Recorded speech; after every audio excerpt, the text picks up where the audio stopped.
Hello everyone and welcome back to the Perfect French with Dylan. Today we are on lesson 43 of the pronunciation course.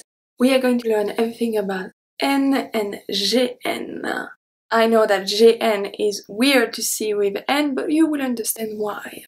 For the book, it's on page 76 and 77 and the recording are 83 to 86. You do have quite a bit of work to practice this one. Just a quick reminder, I am not going to review the sound on, un, ia, and ouin. So when N is included in a sound, I am not going to review it. Today we are focusing on the pronunciation of N, when the N is actually pronounced. Okay? For this lesson, it's a bit particular. N has 3 different pronunciations. So we have 3 different IPA. I'm only going to focus on the first one for the pronunciation. We are going to see the 3 of them in this lesson, but for the pronunciation, I'm only going to explain you the first one. For the second and third one, we are going to see them during this lesson. It's going to be easier to show you with example than actually making the sound. You will see, it will make sense. So for the pronunciation, the tip of your tongue is going to touch your upper front teeth. So if I say N, you can see the tip of my tongue here. N, you see? N. The air goes through the mouth as usual. And for your lips, it's actually going to depend on the next sound. Oh, that was my knee. So if I say ni, my mouth, my lips are shaped to make the sound I, ni. If I say non, my lips are shaped for the sound on, etc., etc. So let's see a few examples. When we have N at the beginning of the word, we have la neige. La neige, neige. Second one, noir. Noir. Noir. And finally, un navet. Un navet. Navet.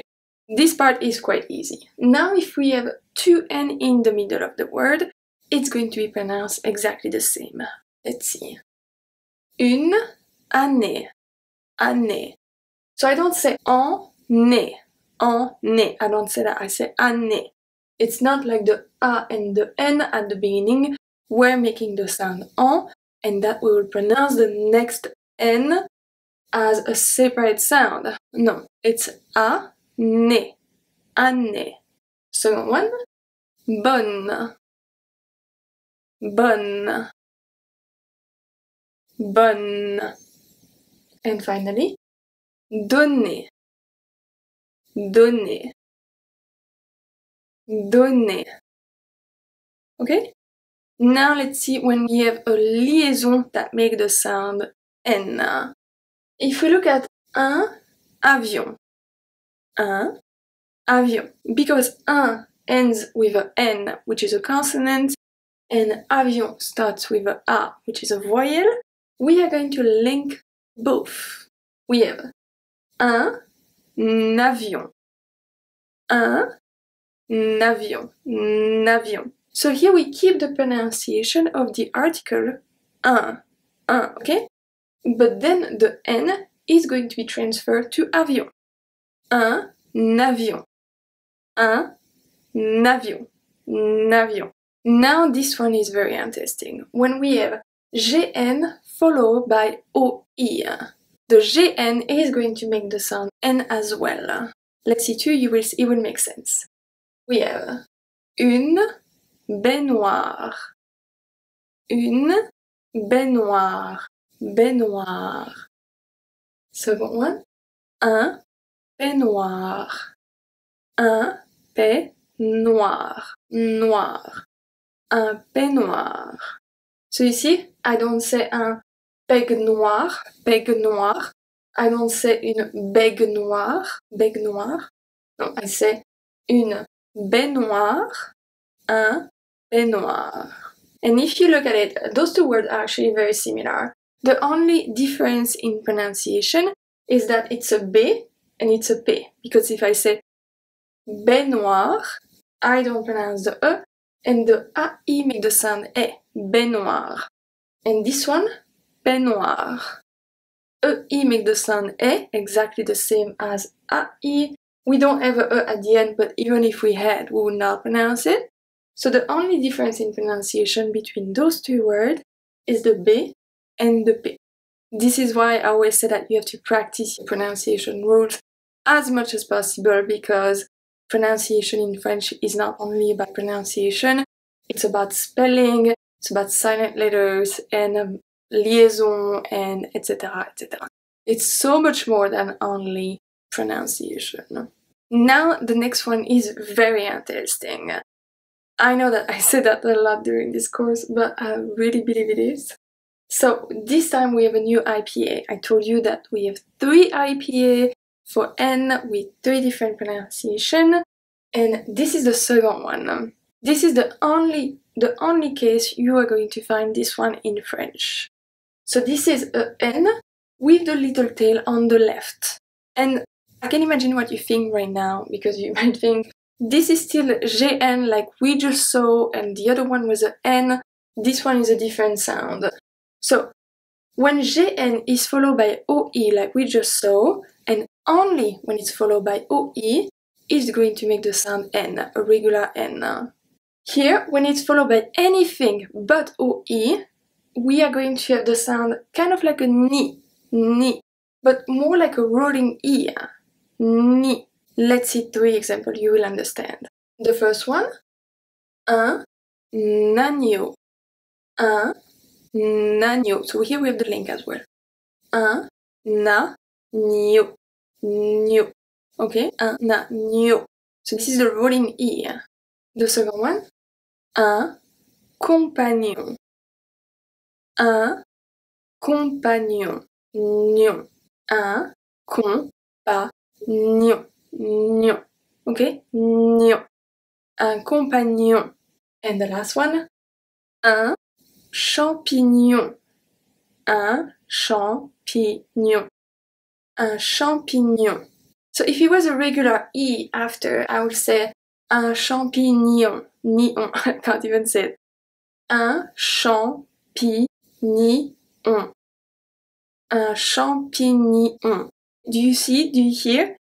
It's very straight. When this one, un champignon, nion. Okay, nion. Let me know in the comment section if you can hear the difference between the regular N and the N with the rolling E after. Just for a second, let's go back to baignoire and peignoir, just to see. So we have une baignoire, baignoire, noir, and un peignoir, peignoir. Can you hear it? Let's review the other one quickly. Un agneau, agneau, un agneau, un compagnon, compagnon, un champignon, gnon, champignon. So if it was a regular N, I would say un champignon, champignon, non. It was like a champi, and then a non, champignon. It's not that. It's un champignon, gnon. Okay? The third and last N that we are going to see today is the one with the N and the tail on the other end. So before it was on the left, now it's on the right. And this sound comes from a word from English, from the English language. So you already know all the words, but the pronunciation is a bit particular. So my tongue is not going to touch my teeth. So I said that at the beginning when we pronounce N, the regular N, the tongue is going to touch your upper front teeth. This is not the case with this one. With this one, my tongue is going to stay at the bottom of my mouth, and the N is going to be pronounced more as a nasal sound. Let's see 3 and try to focus on hearing it. The first one, un smoking, ing, un smoking, un parking, ing, un parking. And the last one, un camping, camping, un camping. so the sound stays at the back of my mouth. Smoking, ing. I can even feel my throat vibrating. Smoking, ing. Parking, ing. And camping, camping. Okay? This one should be very easy for English speaker since they are simply English words. That's it for today. I hope you learned something. I hope you enjoyed this lesson. Don't forget to subscribe so you don't miss any of the future videos. Tomorrow we are going to see everything about the letter P, the last one before the letter R. So I will see you tomorrow. À demain.